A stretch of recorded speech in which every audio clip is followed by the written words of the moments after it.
안녕하세요. 이 세상의 모든 사건, 사고, 이슈들을 영상 하나로 정리해드리는 이슈 유튜버 빵구석TV 빵구석입니다.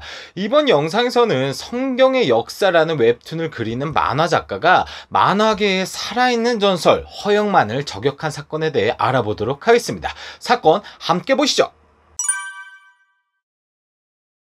일개의 듣보잡 웹툰 작가가 한국 만화 역사에 살아있는 전설 허영만을 저격하며 논란이 되고 있습니다. 일단 허영만을 잘 모르시는 분들을 위해 허영만의 주요 작품만 말씀드려 볼게요. 먼저 너무나 유명한 나라라 슈퍼보드, 이건 애니메이션으로도 제작이 되며 많은 어린이들이 한 번쯤은 따라 불러봤던 노래, 치키치키 차카차카 초코초코초 라는 희대의 명곡을 남겼죠. 이뿐만 아니라 영화로 3편까지 나온 타짜와 역시나 영화로 제작된 식객까지. 타짜나 식객 영화는 보셨어도 원작 만화는 못 보신 시청자분들은 그냥 간단하게 이렇게 생각하시면 됩니다. 재미없는 만화는 죽었다 깨나도 영화로 제작될 수 없다.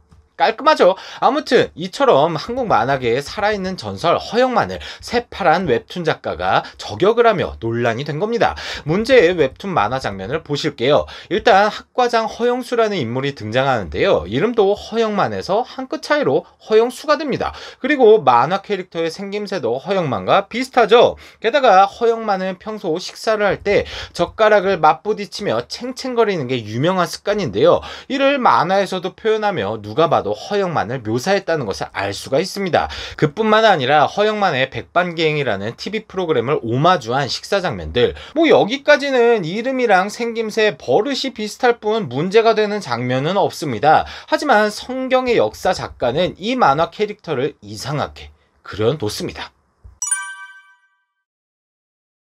먼저 허영만을 주정뱅이 플러스 꼰대로 만들어 놓습니다. 2박 3일 동안 놀고 마실 생각하지 말라, 이렇게 자신이 단호하게 얘기해 놓고 술은 역시 낮술이 최고야 라며 허영만을 내로남불 주정뱅이를 만듭니다. 또한 허영만의 버릇인 젓가락 챙챙이를 강조하며 요즘 애들은 노력을 모르고 비꼬기만 한다고 그리는 거죠. 다시 말해서 꼰대가 젓가락을 챙챙거리며 징징거리는 모습으로 그려 조롱하는 것처럼 보여집니다. 이뿐만이 아니라 가장 크게 문제가 되고 있는 장면을 보실게요. 허영만을 성희롱을 방조하는 캐릭터로 그려놓은 건데요. 여자 동료의 몸을 만지작거리는 남자 동료 A, 이의 시대가 어느 시대인데 이렇게 성희롱한 동료를 나무라는 B씨. 그렇다면 겸상하고 있던 허영만 오마주 캐릭터는 뭐라고 했을까요? 왜 다투냐며 그냥 서로 토닥토닥 해주고 끝내자, 술이나 먹자, 이렇게 허영만을 성희롱을 방조하는 캐릭터로 그려놓습니다. 웹툰 작가와 허영만 사이에 무슨 일이 있었는지는 제가 잘 모르겠지만 그냥 제가 봤을 때는 허영만이 실제 성추행과 관련된 사건이 있었던 것도 아닌데 자기 업계의 대선배에 대한 최소한의 공경심도 없이 찌질하게 만화로 저격이 나는 것처럼 보이네요.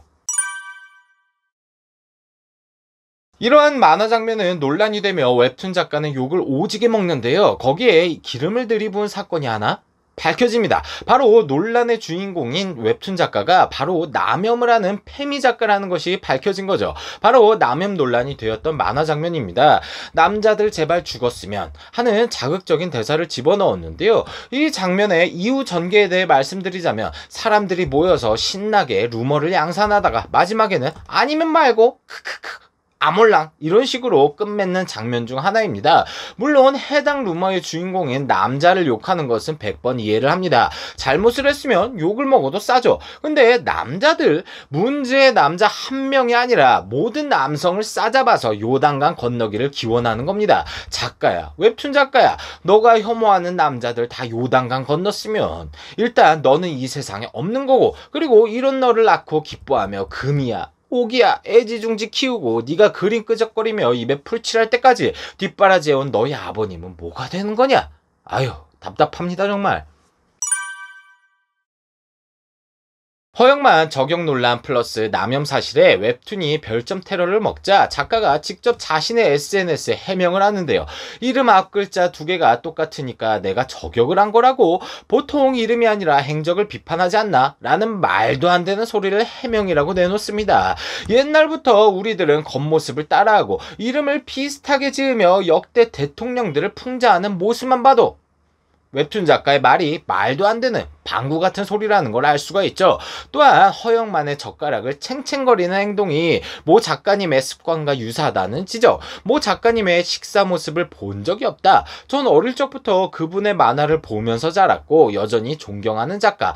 작가님에 대한 억측은 하지 말아달라. 웹툰 작가의 해명을 요약해보자면 저격이 아니고 모든 것은 우연의 일치다. 아몰랑 하면서 오리발 엔딩입니다. 하지만 우연히 여러 개로 겹치면 그건 고의죠. 외모, 모자, 이름, 만화에서 동일한 교수라는 직책, 허영만의 백반기행이라는 TV 프로그램을 오마주한 여러 장면들, 굉장한 우연의 일치입니다. 옷깃만 스쳐도 인연이라는데 이 정도 우연이면 제가 봤을 때 웹툰 작가는 허영만을 저격할 게 아니라 대부로 모셔야 되는 거 아닌가요? 저게 허영만이 생각이 안 날래야 안 날 수가 없는 장면인데 말이죠. 끝까지 오리발입니다. 어쨌든 웹툰 작가 본인이 스스로 연상되게 다 만들어 놓고서는 죄송합니다. 그 5글자 쓰는 게 너무너무 어려웠는지 해명문에 주저리 아니라고 오리발을 1개도 2개도 3개도 아니라 여러 개를 내밀고 있으니 일단 사건은 일단락 될 것처럼 보입니다. 이번 사건에 대해 방구석TV의 마지막 총평은 무명 만화가가 허영만을 건드려서 이슈 메이킹 해보려는 것 같았는데 어림없죠. 노이즈 마케팅 하려다가 자기 관뚜껑 닫기 일보 직전이네요. 관뚜껑은 오동나무를 추천합니다. 이번 영상은 여기서 끝! 구독과 좋아요, 알림 설정 부탁드립니다. 그럼 우리 다음에 다시 만나요. 쓸데없이 감미로운 클로징막 듣고 가시죠. 욕심도 없어요. 바라지도 않아요. 시청해주는 것으로도 난 좋아요. 구독해주는 것으로도 난 좋아요.